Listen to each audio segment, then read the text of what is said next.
All right, so on this one we're going to degrease everything. Trying a new product by Chem Guys degreaser, orange. Gonna probably do the left side, and then I also have the Purple Power Extreme Power Cleaner degreaser. We'll probably go ahead and do on the right side.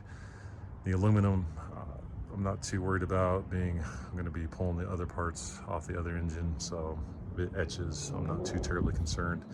The gentleman I purchased it from, he kind of cut the aluminum components up pretty good, so not too terribly worried about everything. But all of our ports are sealed.